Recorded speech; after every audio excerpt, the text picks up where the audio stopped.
The Excellent in Innovation Award. Well, it was amazing. It was, to be honest, when I got the call, I was thinking, "Oh my gosh, how did that come about?" We grew up on the farm, and it was row crops, produce, and all sorts of things. And as agriculture changed, I guess you could say my father diversified and changed with agriculture. And as the pork industry came into North Carolina, he began to, we built a few 1224 hog houses. We were contract growers. I think he was contract grower with Quarter M Farms at the time. But he also had a group of contractors that he would that he got together to build some hog farms. He built the buildings. So a lot of the 1224s in eastern North Carolina, Daddy had a group that would go around and build them, and it was amazing because they would cut out all the boards.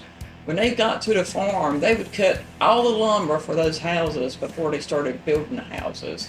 But that was in the late 80s when he started that, and that went through the 90s, the early 90s, I guess. But then he also had a trucking company, and he would pick up the hogs for a lot of the Murphy growers, and take them to Gwaltney or Smithfield in Virginia. We still have hog houses. I've got 3 1224s contracted with Smithfield Foods, and my mother still owns, she's still got a contract with 3 1224s. We've created Hubb's Farm 17 years ago.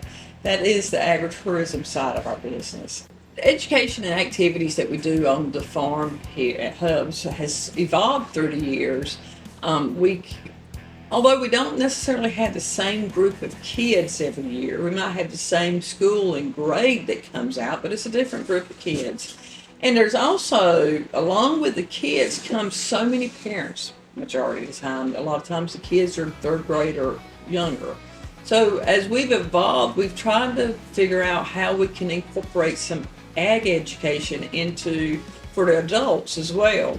We started out, during the fall, we do the pumpkin life cycle and those type things. But once we closed the hog houses back at the back, we've added some boards in the hog house that shows, just tells about the swine industry. We also, on really big days, we will have somebody that talks about the swine industry, and as they walk down beside the houses, and then once they go in the house. We also this year started showing one of the videos that was made. I think the Pork Council had created a video, and we started showing that on two of the TVs that are in there. So that was, that educates people when they don't even realize they're getting educated. The school groups, I do want to create more of a specific swine education, just maybe they would sign up for that. But one thing that I think is pretty neat is when we've got some activities that when we're open to the public, they go into hog house and they can be in there. And so we've got the boards that tell about swine industries, but a lot of times folks have never been into hog house. So if somebody's in there, if I'm in there, say, or John, my husband, is in there, or occasionally I've gotten my mother to be out there, people will start asking questions about the hog houses. We are very big advocates for the swine industry. Educating the public is something that I feel like that we can't do enough of, and that will help the farms that a lot of times the farms don't have time to spend educating the public. Now, farmers are the world, we just want to work. I mean, growing up, I'd rather be digging a ditch sometimes than just working in the office or communicating with people. But somebody needs to be communicating, and we want to develop our farm to be something that is an advocate for the swine industry, and just help communicate the correct information to the public. Any farmer that has that I've worked with, whether it was with my father or whether it was with the public accounting firm, has made an impact on me. Well, whenever I think about innovation in the pork industry, my mind goes immediately to vaccine development or maybe biogas technology.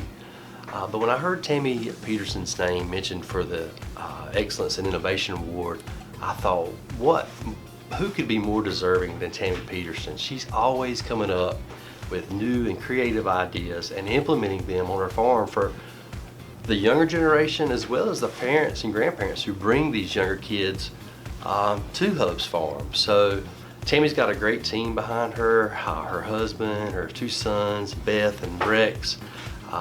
She's just got an incredible team behind her to help make these ideas come to fruition. I mean, who would have thought of changing or converting a 1224 finishing barn into a playhouse for kids? That's true innovation. So kudos to Tammy, and thank Tammy for all she does. I first met Tammy when she hosted students on her farm to learn about pork production.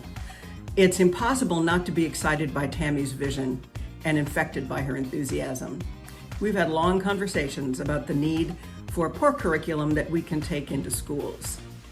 Tammy understands that real innovation needs imagination, but it also needs partners and opportunity and relationships to make it happen. And that's why Tammy's the right person to receive this award. She can put all of the parts together and create something really special. Congratulations, Tammy. I don't believe in you can't do it. I don't believe in quitting. I don't believe in sitting still. We just weren't raised like that. So, and my mother lives across the street, so if I'm not out the door and going somewhere, she's probably going to call and say, "What's wrong with you, Tammy?"